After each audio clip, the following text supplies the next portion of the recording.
Yung mga taong insecure sa'yo, yung mga taong gusto kang ihila pababa, they are not a motivation, they are a distraction. Yon. Kasi marami akong naririnig ng mga motivational speakers, sinasabi na gawin mo yung mga basher mo as a motivation na umangat ka sa life, di ba? Yun yung palagi mong maririnig eh. And don't get me wrong, I've done that before, which is why andito ako ngayon. Hindi naman ako fully successful, pero pag ikumpara ko yung buhay ko noon sa buhay na meron ako ngayon, ang laki na ng pinagbago ba eh.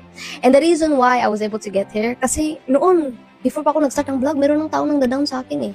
And I took that being too seriously, which is why I'm here. But the thing is, I am not satisfied. You know why? Kasi gi-involve ko sila sa success ko. I always feel the need na mag-angat, na mag-angat. Always ako pressure by. Kasi yung focus ko lang is umangat ng umangat to a point na yung mga na-down sa akin noon, titingalain ako pataas. And because of that, naging ungrateful ako eh. Kasi at times, gusto kong magyabang eh. Promise, gusto kong magyabang. I try to tell myself to be humble, pero at times, gusto kong magyabang. Reason. Kasi gusto ko ipakita sa mga tao na to na, saan ako ngayon? Nandito na ako. And that turns me into an ungrateful person. So yun nga, parang giregret ko yung mentality na gawin mong motivation yung mga basher kasi dahil sa mentality na yun, my journey towards being who I am now, grabing pressure dahil sa mentality na yun. However, pag yung mentality mo is your hater is a distraction, then hindi mo na yan iisipin. Yung focus mo na lang is yung goal mo, yung focus mo na lang is yung success mo. Hindi mo isipin yung mga basher, wala kang pake kung ano sasabihin nila. Goal mo talaga, okay? Hindi mo yan sila papansinin kasi hindi naman worth it. Kasi doon na yung mentality na distraction na naman to sila eh. Hindi ko naman to sila kailangan eh. Kumpara natin sa word na motivation. Diba? Parang na-involve sila doon sa success mo. So that is why, yun yung biggest regret ko na gusto kong may bahagi din sa inyo. Promise. Like noon, sinasabihan pa ako na hambog. Yung talaga yung pinakainisan na word ba? Diba? So yun, ngayon na umangat na ako, hambog pa din yung nickname ko. So that is why, y'all. That is why hindi mo mapiplease yung mga hater na to. So move on na tayo sa word na your hater is a motivation. No! They are a distraction. A distraction. So mag-focus ka lang dyan. Mag-focus ka sa goal mo, okay? Umangat ka man o hindi, hater will always be hater. That is that. Yung mga taong insecure sa'yo, yung mga taong gusto kang ihila pababa, they are not a motivation, they are a distraction. Yon.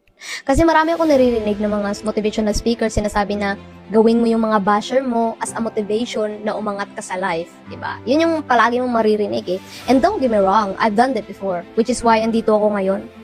Hindi naman ako fully successful, pero pag ikumpara ko yung buhay ko noon sa buhay na meron ako ngayon, ang laki na ng pinagbago ba eh.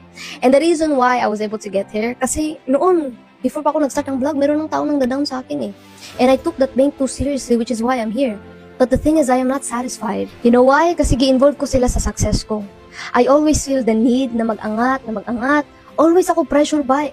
Kasi yung focus ko lang is umangat ng umangat to a point na yung mga na-down sa akin noon, titingalain ako pataas. And because of that, naging ungrateful ako eh. Kasi at times, gusto kong magyabang eh.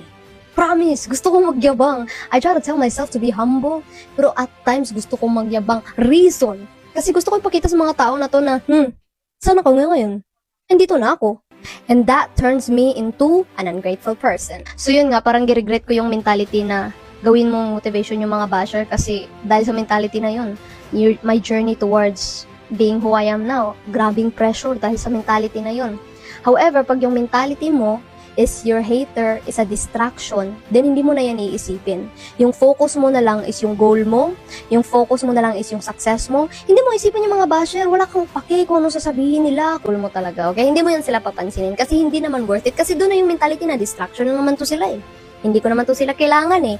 Kumpara natin sa word na motivation. Diba? Parang na-involve sila doon sa success mo. So that is why, yun yung biggest regret ko na gusto kong may bahagi din sa inyo. Promise. Like noon, sinasabihan pa ako na hambog. Yung talaga yung pinakainisan na word ba? Diba?